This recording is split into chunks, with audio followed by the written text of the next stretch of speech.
Hello, everybody. Thank you very much for joining us today. I'm joined today by Ashley Givan, who is an international recruiter at West Virginia University. Thank you so much, Ashley, for taking out time for us. I'm Sharbano. I work as an Education USA advisor here at the Lahore office. I did my Fulbright master's program at the George Washington University, where I pursued a master's in international development studies from 2023 to 2025. So if anybody has any Fulbright related questions, feel free to drop them in the Q&A box and we will get to all questions at the end. I will share my screen and hopefully everybody is able to see this. Okay, so I want to begin with introducing Education USA and what it is that we do. So Education USA is known as USEFP in Pakistan, which is short for the US Educational Foundation in Pakistan. We provide advising all across Pakistan, though we have physical offices in Karachi, Lahore, and Islamabad. The Fulbright program is our flagship program. The Fulbright program is present wherever there is a US embassy, pretty much all throughout the world. And the Fulbright program basically supports students who want to pursue graduate studies in the US, whether it's a master's or PhD program. And the scholarship not only provides support for the tuition fee, but it also covers living costs, food, transportation, books, and as well as an return air ticket. So, what is Education USA? So, Education USA is present wherever there's a US embassy. We are part of the US Department of State.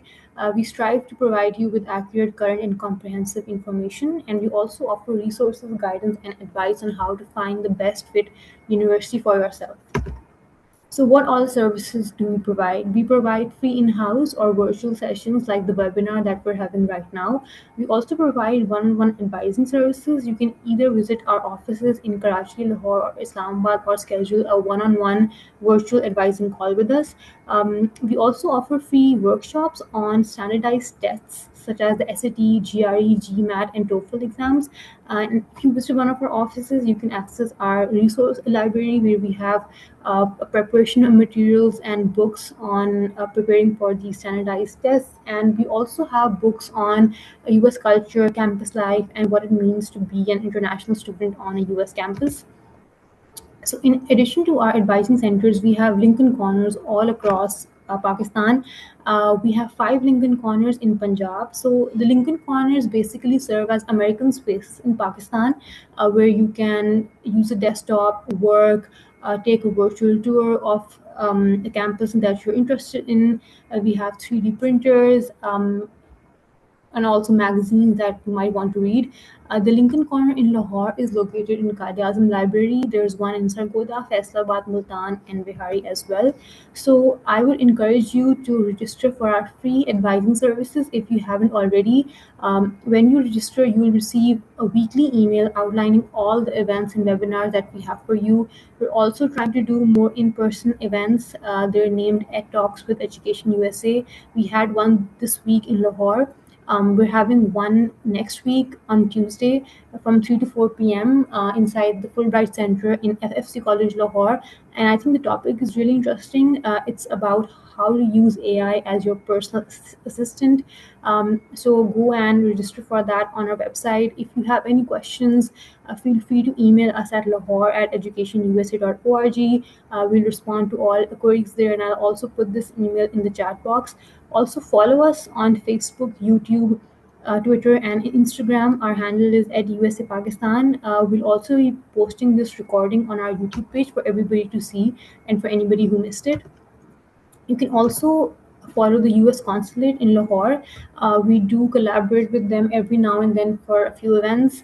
You can follow them at lahore.usconsulate on Instagram and X and Facebook as well. If you have any queries related to the visa appointments or anything about the visa, you can go to the usembassy.gov website and go to the page in Pakistan to get your answers. I'll stop sharing my screen now and I'll hand it over to you, Ashley. Thank you so much, Sharbano. My name is Ashley Givan, and I'm an international recruiter for West Virginia University. I've been in this role for almost 8 years. I've been working in international higher education with international students for almost 12. And I've also been a U.S. Peace Corps volunteer. I worked in China and Uganda, so I'm very excited to be here with you today. And I'm just going to go ahead and share my screen.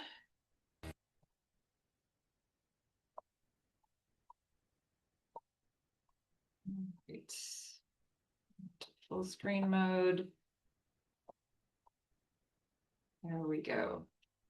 All right. Well, I'm just here to give you a brief overview of the university I work for, West Virginia University. This is actually a picture of our downtown campus in Morgantown, West Virginia. It's very beautiful. I guess I'm a little biased. I lived in Morgantown, very close to campus for about 4 years. I work remotely now. But just to give you a quick overview of this picture, here in the foreground, you see the Monongahela River.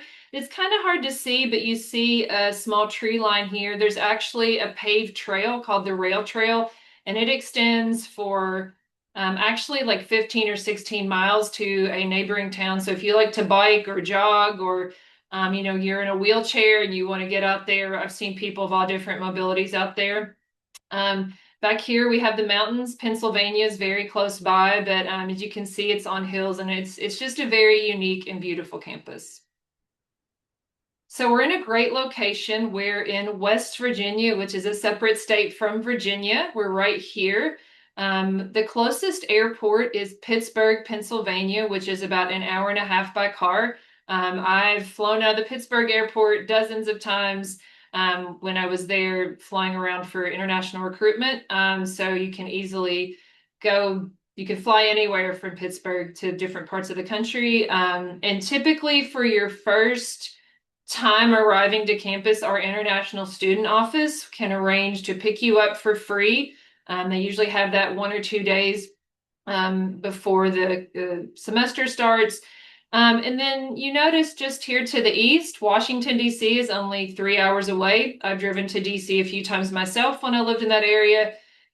New York City is only a 6 hour drive. You can fly from Pittsburgh. It takes less than 2 hours to fly there. So we're in a great spot for you having access to larger cities, but Morgantown is a smaller town. So WVU is what we call a classic college town, which is something you'll learn about probably through Education USA. So we have a big school in a small town. So really our town takes on the culture of the university. It's very supportive of the students and supporting the mission of the university. So Sherbano and I were actually just talking about weather. She's been to Washington, D.C. and Virginia, so she knows the different types of climates. But I know this is usually a concern of international students, especially if you're from a place that's maybe a little bit warmer year-round. So Morgantown has 4 distinct seasons. We're currently in the summer. It's pretty hot and muggy, get some storms, but we also have beautiful springs, and the fall is just spectacular in West Virginia. You can see my background is part of our downtown campus. And let me tell you, in 2020, even though COVID was out, the outbreak was happening, it was one of the most beautiful, colorful falls I've seen in my entire life. And I got to be in West Virginia for it.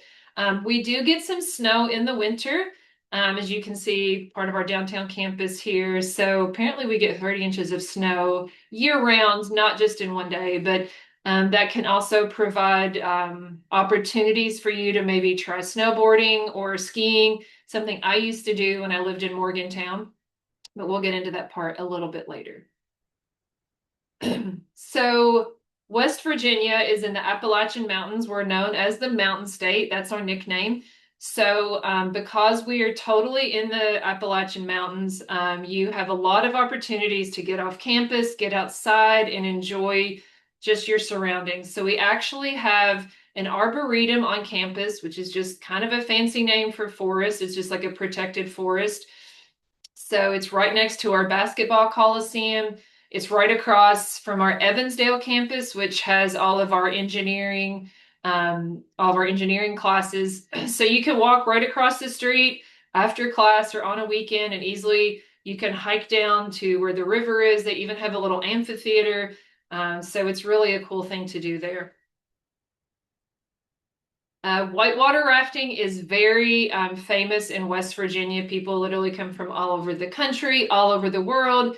Most of this is down in the southern part. We actually have one of the country's newer national parks. It's the New River Gorge National Park, and Sherbano and I were just talking about that earlier.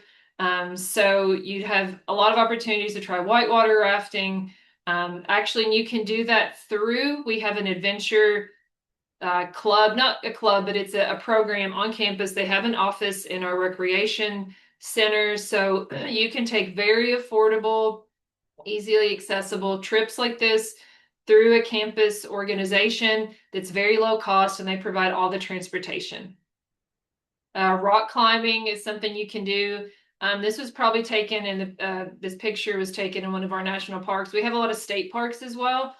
Excuse me. We have a rock climbing wall in our rec center that's about 3 stories tall. So you would be able to safely learn that if you wanted to by another student before going and trying it in the wild. This is one of our ropes courses. We have a special ropes course and adventure courses for some people when they come for orientation in the summer. This is located about 20 minutes away from our campus in Cooper's Rock State Forest. And you can even do some yoga outside. This is probably a special class during orientation week, or we call welcome week. So you have a lot of fun things like this on campus. And we do have a great recreation center where you can do yoga inside a studio. So WVU is in a Division I athletics, excuse me, program. So that means we have the most competitive varsity teams. So we have, I think, 17 or 18 different varsity sports for you to watch. As long as you're a student and you have your ID, you can go to pretty much any athletic event on campus for free if you show up with your ID. Basketball and American football is very popular, so you might have to reserve your ticket ahead of time. You might have to pay $5, but it's still very cheap. And it's a big part of not only West Virginia's campus culture, but a lot of American university campus cultures. And you've probably heard the song Country Roads. Well, they mentioned West Virginia in that. So if you are at one of our American football games, at the end of every game, everyone in the stadium, all the players, all the cheerleaders, all the staff, referees, coaches, they all sing Country Roads. So we always joke that you can sing Country Roads with about 30,000 of your closest fans. So when we have our American football season, which is during the fall, so typically from August to November, we have people come from all over the state. They typically come from neighboring states, and Morgantown becomes the largest town in our state. It's usually the third largest, but because we have so many people, it becomes the first largest. So a lot of people really plan their weekends about it. People have barbecues and play games outside all over town. So it's just a really fun part of the culture. And we also have a great women's basketball team here. This woman's flexing her muscles. Our women's basketball team made it in the March Madness basketball tournament, which you probably hear about, something I really enjoy. I think they made it past the first couple of rounds, and Morgantown actually hosted some of those March Madness games, which was really exciting. And then our men's baseball team this year actually made it to their very first College World Series. You've probably heard of Major League Baseball World Series. Well, we have that also for college men's baseball and women's softball. So this year, our Mountaineers men got to go for the first time, and they made it past the first few rounds. They didn't win, but we're still very proud of them. And we do have not only our men's baseball team here in town, but during the summer when school's out of session, we have a minor league baseball team. So you can go and enjoy those baseball games during the summer, and they have a lot of fireworks during those games as well. One other thing I forgot to mention is that although it's not a varsity sport, it's not an official varsity sport, we have an intramural cricket team.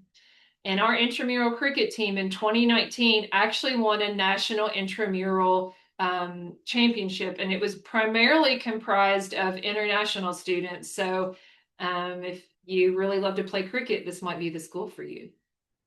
Switching gears, we have resources on campus to make you feel really welcome. We have students from almost every state in the US and DC, and then from 95 nations. So WVU is where you have a lot of options for academics. So total, we have over 300 majors. So we have 130 undergraduate majors, which I'm going to go into a little bit more detail later. But WVU is actually ranked in the top 2.4% of over 20,000 universities in the whole world. So a lot of people ask about rankings, and this is a really special one. In the US, there's over 4,000 universities, excuse me, but we have, in the world over 20,000, and we're in the top 2%. So it's pretty special. If you need it, we do have English language program, and then we also have intensive English. We have some programs where at the undergraduate level, you can take a few English classes while you're also taking academic classes. And these are a few of our unique majors right here, and I'm going to go into a little bit more detail in a second. I wanted to highlight our engineering college. Engineering majors are very popular with international students. I'm not gonna, I know that there's other majors, but we have 15, which is a pretty high number for a flagship university like WVU. When I came here, we only had 13. We've added two more. So we now have robotics engineering. We have cybersecurity, which is very important these days. One program I'd like to highlight is our petroleum and natural gas engineering.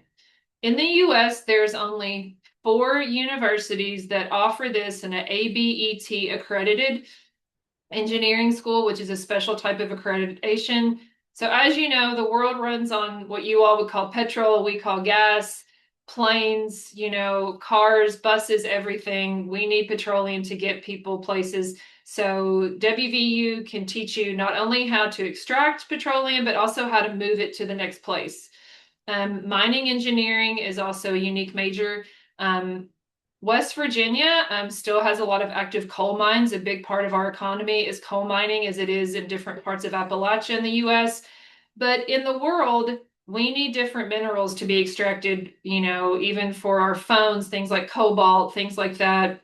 So no matter where you go, things are going to need to be mined. So we also have a lot of other more traditional engineering.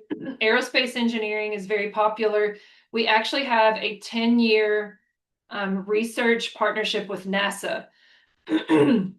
And for those of you that maybe are into space exploration, or if you've seen the movie Hidden Figures that came out about 10 years ago, one of the main characters, Katherine Johnson, actually graduated from WVU, and we actually have a NASA computational center named after her about 15 miles down the road.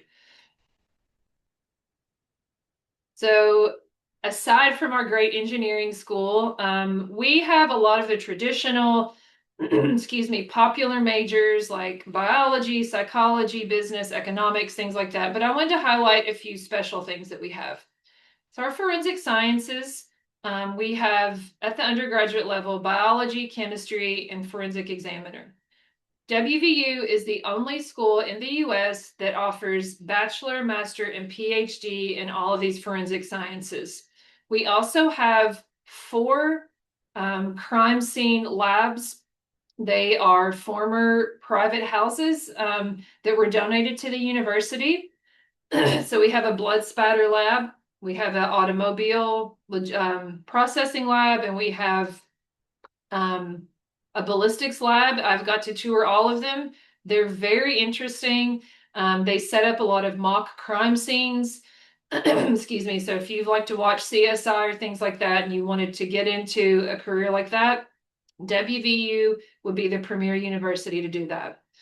If you're more the creative type, we have fashion design and merchandising. We actually have some students, they put on their own fashion show. Some of them even run a small clothing store in downtown Morgantown, so you get real world experience. We also offer sports and adventure media, which is a big thing here, as you saw in West Virginia. And then we have neuroscience, which has been out for about 7 years. We have a state-of-the-art Rockefeller Neuroscience Research Center, which I got to tour last year. It's right next to our hospital campus. It is cutting edge. It is funded by the Rockefeller family and foundation, which you've heard of. They're doing cutting edge research on Parkinson's, Alzheimer's, addiction, people with traumatic brain injuries, very interesting things. Dental hygiene is something that's offered at a lot of schools, but I know some students like to go into dentistry. I always tell them about dental hygiene because it's very lucrative and you can start with that job in about 4 years. Data science is new. Every industry needs a data scientist. And then switching gears to hospitality and outdoor studies, we have hospitality and tourism management. As I mentioned, West Virginia is known for outdoor and adventure tourism. People are coming to our states to do things outdoors. So you have people that are running these certain adventure places like ski resorts, whitewater rafting, the ropes course, but then you need to find a place for those people to stay in hotels and eat in restaurants. So that's a big economy here that you can get hands-on experience here. And then a few more unique ones, which are like forest resource and conservation, and also wildlife and fishery resources. So these are a little bit non-traditional.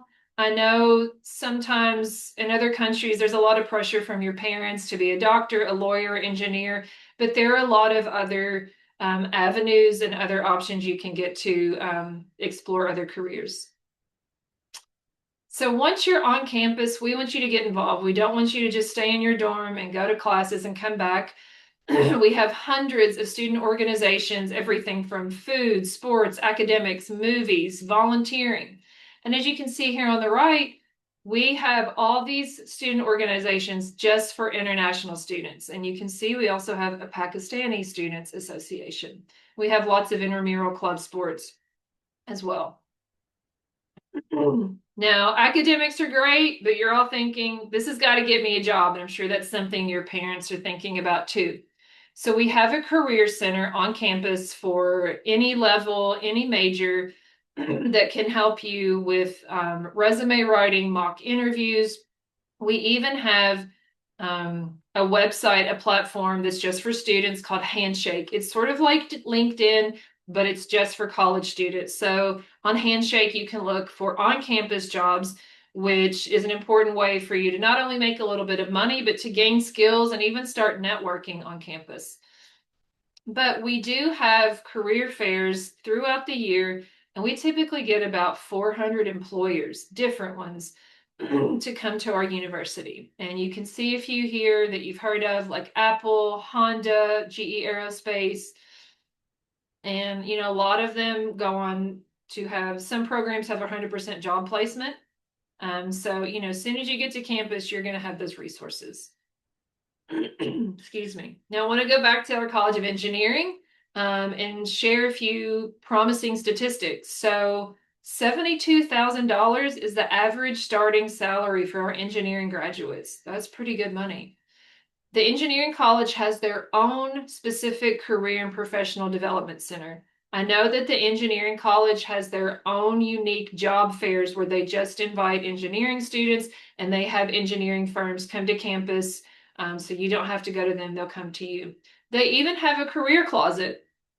So that means they have a small closet with donated clothes for professional use, like suits and dresses. Maybe you can't afford that. Maybe it's just not something you have in your wardrobe yet. Well, they can help you. If you have an in-person or even on Zoom interview, you can have access to those free clothing.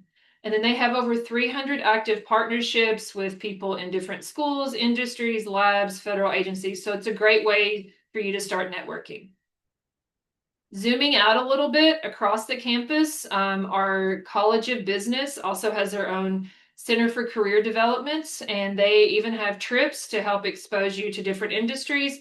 I know they go to New York a lot and they visit the Wall Street Stock Exchange. Sometimes they even have people come for their own career fairs as well. And we even have a live stock trading room and computer lab for that. They are special stations for you to do live stock trading, which I think is really cool. But then on our campus, we have at least 8 colleges in the university that have their own career centers. So everything from health sciences to agriculture, creative arts and media, things like that. So they have their own career specialists there. They have their own career fairs, public health, things like that. So you can get really unique, tailored career help. And then our School of Nursing has a lot of great career outcomes. Our passing rate for one of the National Nursing Board tests is 99%. That's higher than a lot of our competitors in the region. And then almost every nursing student places within a job pretty soon after they graduate. And we want you to feel supported on campus outside academics. So we have our own Office of Global Affairs. So they start with you when you request your I-20 and you're trying to get your visa. They pick you up from the airport. They have dedicated immigration advisors, or maybe you're just feeling homesick. You can go talk to them. They also have a lot of cultural trips. Sometimes they take trips to DC, or they might have a picnic at our local state park. So they host a lot of things. They even host a really great welcome picnic for international students, a lot of good food there. We want you to know that WVU is safe. I know that safety is on the mind of students everywhere, not just outside the country, but here in the US. We have been recognized by the National Safety Council. We have our own police force. We have different notification system. We actually have an app called Live Safe, and it can go on your phone. When I lived on campus, well, not on campus, but when I lived in Morgantown, I had it on here because we can get notifications about the weather, anything that happens on campus. Your parents can even download this. You might not like that, but it might give your parents peace of mind so they can know what's going on campus. They can even track your walk across campus if you want to. You might not want to do that, but that again is an option. There's health and wellness services. So Morgantown has a wonderful hospital should you ever need it, but maybe you're just feeling sick. We have our own student health center where you can get vaccines, x-rays. We have our own pharmacy there, so you don't have to worry about transportation off campus. We know that college can be challenging, so we offer very low cost mental health counseling. I've actually taken advantage of it myself, and it's really increased a lot. They've hired more counselors. It's all confidential, so it's something we want you to feel supported in.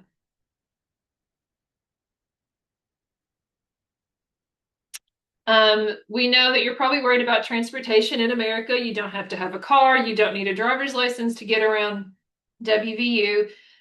We have several ways you can get around Morgantown. So the first thing I want to point out here on the left is our PRT, which is our own very unique transportation system. No other university in the country has this. It's an elevated sort of, not a train. It kind of reminds me of the monorail at Disney World. Which you might not be familiar with, but maybe you've seen other elevated railways in other countries in Asia. This is actually all electronic and it's driven by computers. This was built in the 1970s. We actually had Boeing and NASA pitch their own people mover ideas to WVU because we have mountains in our town and we have a river, so we can't really expand our roads and we actually get quite a bit of traffic. So we have 5 different stations on different parts of our campuses. And then on the weekends, the general public can use it to go to basketball games or football games. I've used it myself. It's really fun. It actually has its own X account, so you can follow it and they'll tweet out if there's a disruption in service or just milestones. But it's pretty cool because it moves several thousand people a day. And since the 1970s, it's moved several million people. So we even have like stickers and keychains and t-shirts with the PRT. It has kind of its own culture itself. But we also have a great bus system called the Mountain Line. You can use it for free, not just on campus, but to go to shopping areas, to different apartment complexes. So it's really great for that. So let's talk about money because, finances are a concern. So these are undergraduate scholarships for international students. You would be called a non-resident because you're not a resident of West Virginia. So we actually just increased them for the next school year. So it's going to range from $10,000 to $18,000. The nice thing is, if you apply to WVU as an undergraduate, whether that's a freshman or a transfer, and you are admitted, you're automatically evaluated for scholarships. You don't have to submit a separate application, recommendations, or essays. We're primarily looking at your GPA. So you need to have at least a 3-point GPA. We will calculate that once you send us your transcripts. But it ranges from 10 to 18,000, which is increased quite a bit over the past few years. You can also work on campus up to 20 hours a week while classes are in session. It's a great way to make your own living expenses. It does not decrease your tuition, but it can help you with just having money for transportation or for fun or to go out to eat on the weekend, whatever you want to do with it. We also offer payment plans. You do have to pay a small fee up front, but instead of making one lump sum payment at the beginning of spring and fall semester, you can break it up, I believe, into 3 payments over each semester. So it makes it a little bit more manageable for you and your family. I wanted to highlight a successful Pakistani student who just graduated, Maria, or sometimes I call her Maria Zakir. She's originally from Karachi. We met in 2021. That's when she started. We had a lot of conversations over Zoom, and she had a good friend who also came to WVU, one of her classmates. His name was Mohammed. They both were competing for a different scholarship. We had a lot of meetings, so I was really glad she came to campus, and she has been such a success. So while she was on campus, she had several different jobs. She was a resident assistant. That means she worked in her dorm, her residence hall. She had to work at the front desk. She had to help with conflict resolution. She had to know a lot of safety regulations. So the good thing about being a resident assistant later on, if you're thinking about coming here and you want to live on campus, you do have to apply for it. There's interviews for it. But if you become what we call an RA for short, you get your room and board paid for and you get a small stipend. So that can really be a big help financially. She was also an orientation leader. We don't get a lot of international students that are orientation leaders, so it's really special she did this. So we have a very robust orientation system in the summer. It's primarily in June and July. We have thousands of mostly American students and their families that come here. They're here all day. So she interacted with them. She made sure students and parents got to the right place. She answered their questions. She also helped out with a lot of open house admissions events during fall and spring. So again, kind of similar, interacting with a lot of different families here on campus and welcoming them. She also worked with my office closely as an admissions ambassador. So she helped us answer emails. Sometimes she took calls. She actually worked in one of our offices physically on campus, and she worked at a front desk. So anytime someone came in and said, "Hey, what's going on with my student account?" she would make sure that she got connected to the resource they needed. While she was on campus, she became the president of the Pakistani Student Association and the WVU International Student Organization. So she really got involved and became a leader with a lot of things. She also received a scholarship, and I want to point out this is not a WVU scholarship. This was like a community exchange of organization of students or something like that. She just told me about it the other day. But she got this, again, off-campus scholarship through a community organization, and they paid for her tuition for 2 years, which is amazing. In exchange, she went all over West Virginia. She talked about Pakistan and its culture, and she said that it just really helped her branch out to get off campus and learn more also about West Virginia. She got to go to different camps. She did homestays. She did a lot of community service events. So it really helped her kind of get out of her shell and get involved. Now, she graduated last year, which I was very sad to see her go, but I was very proud of her. And she went on with her degree in engineering to work for Worley, which is a company based in Charleston, about 2.5 hours from WVU, from Morgantown. And they are a provider of project and asset management for engineering, energy, things like that. So she's been there for a year. She said she's very happy and she's very busy. So our application for the next year for 2027 to 2028 will open next month. We're actually launching a brand new, more user-friendly application system. This is for undergrads, by the way.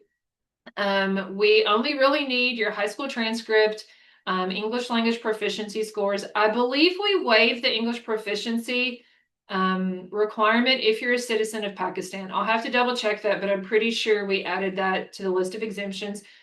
More importantly, we do not require the ACT or SAT. You need to have a 2.5 if you are a first-time freshman. If you're a transfer student, a 2.0. All you have to do is send us your transcripts. We will convert it. We will do all the work for you. And then this is just my information. Email is the best way to get a hold of me. I am going to be out of the office for the next 2 weeks for a conference and vacation, but once I get back, I'll be back in full recruitment mode. I'm also on WhatsApp. If you go on the website, you'll see my WhatsApp number there, but I'm happy to help you in any way.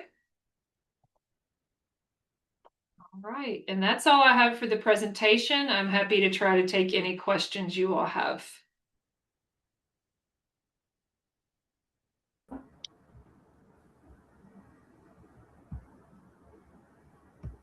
Thank you, Ashley. I think we have a few questions in the Q&A box. Well, I talked for a long time, sorry.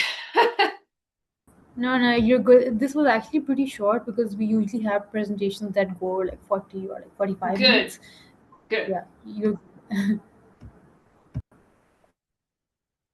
Let's see. I'll look in the chat. Okay.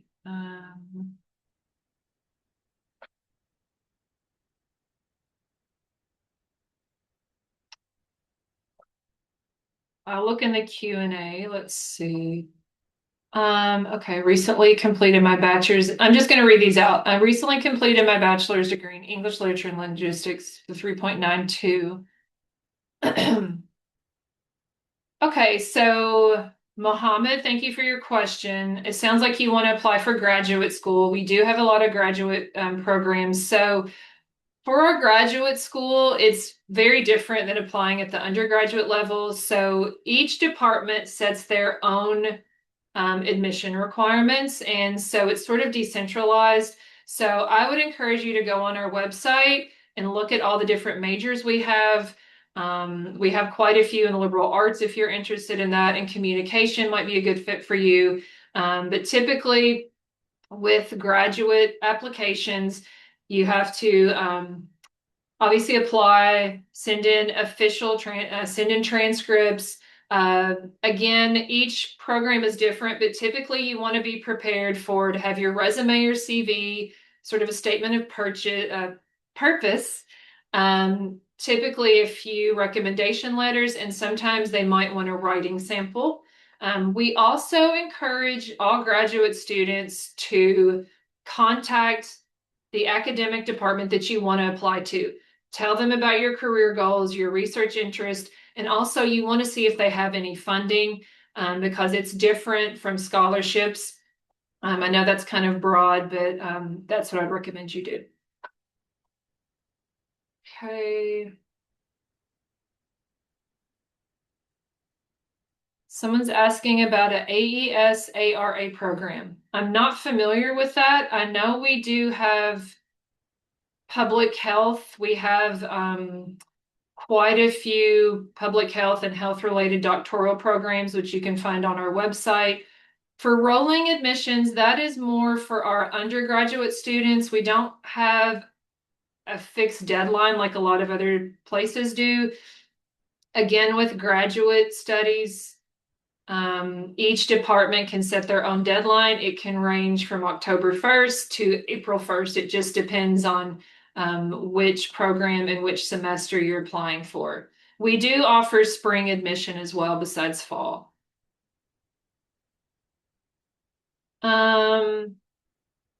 Got some very detailed questions about post-grad programs. So we have a pharmacy program for Maywish, if I pronounce that correctly. If we have research on AI and pharmacy diagnostics, wow, that sounds very advanced. I'm not sure. I would recommend that you reach out to our pharmacy program to see what kind of research they have or data science department, but that's a good question. Okay, someone asked, what is a total undergraduate fee for international students? So right now, our base tuition for undergraduate students per year is just over $32,000. That would be before scholarships. So our I-20 cost with living expenses in there and health insurance is around $45,000. Someone asked if we had fee waivers for application. We typically don't offer these just because we know there's going to be, especially at the graduate level, I can't give those out. Sometimes I give them out on a case-by-case basis for undergrads, but not very often. Fee per year. Does the university offer in-person PhD in nursing program? I'm not sure. We have an excellent school of nursing. Feel free to email me and I can connect you to, we have a recruiting specialist in our School of Nursing that can answer those programs, but I think we do. Someone asked, are admissions open for 2026? So yes, technically you can apply for our 2026 term. So our fall semester is going to start August 18th. That's just over 6 weeks away. To be honest, I would recommend that you look for spring instead because it can take a few weeks for us to make a decision, especially the graduate applications take longer than undergraduate because we gather all your application materials and we send it to the department. And sometimes they can take several weeks to make their decision because they have faculty weighing in and making those decisions. So if you're looking for 2026, which starts in 6 weeks, I would recommend you look into spring 2027. That will give you much more time to get your finances together, to get your I-20 and your visa. The PhD in data science, I don't think we offer that. I think we just offer it at the undergraduate level. I could be wrong. It's a fairly new major here at WVU. You can look on our website though if you want. So someone's asking about English proficiency. So let me check something real quick. I'm just going to double check to make sure Pakistan is on our list of exemptions. I don't want to get your hopes up.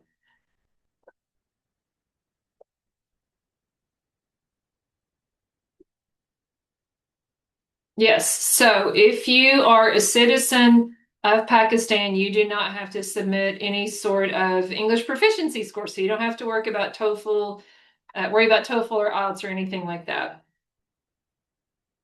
So someone says, asking about scholarships at the graduate level. We don't provide scholarships at the graduate level. There are assistantships.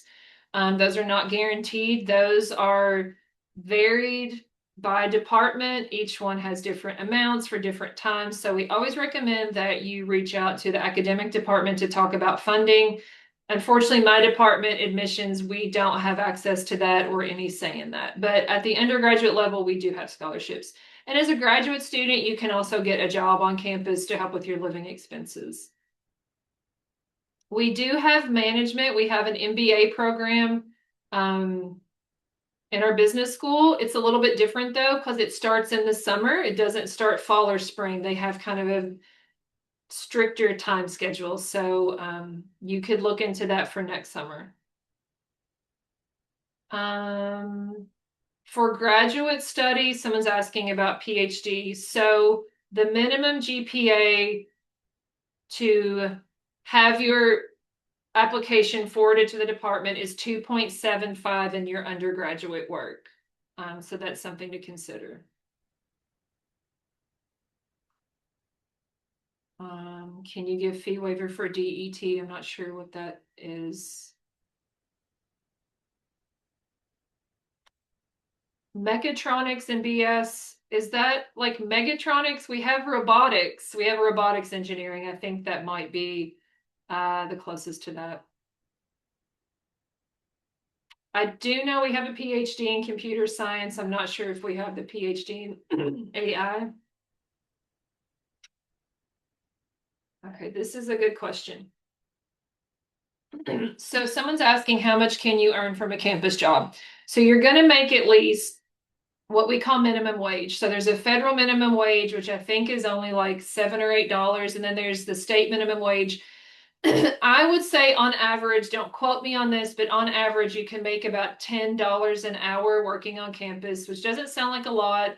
Um, some departments maybe pay $12 to $13. So some different jobs you can find on campus are in food service. Everybody's got to eat. We need to feed a lot of people. So there's a lot of restaurants on campus. We have a bookstore. Some places just need you to work a front desk at their department. We have orientation leaders. We have cleaning. We have libraries. Lots of things you can work at.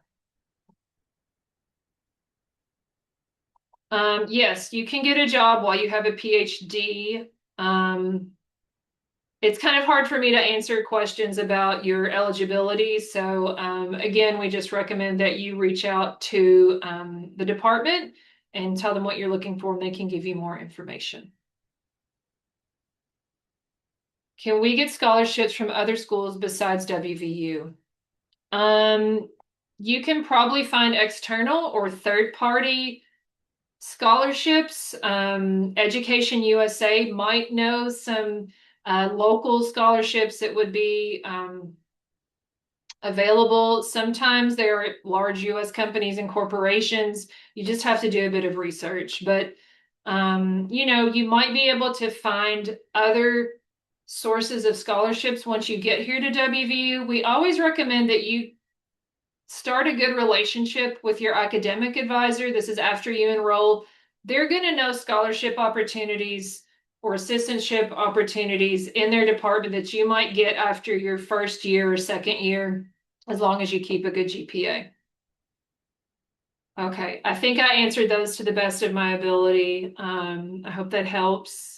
Sharbana, do you have any other questions that you'd like me to answer? No, I think I'm good. Thank you so much for answering all the questions. I think people have Yeah. like a lot of different questions. Yeah, so I think this is the end of our webinar. Thank you so much again for taking our time for us, and I wish you a great vacation ahead and a great rest of the summer. Thank And you. I just put my email in the chat. Somebody wants to take a picture of it. It's on our website too. Yep. Well, thank you so much for this opportunity. Thank you all for your questions. I'm glad to hear that people are still interested in coming to the US.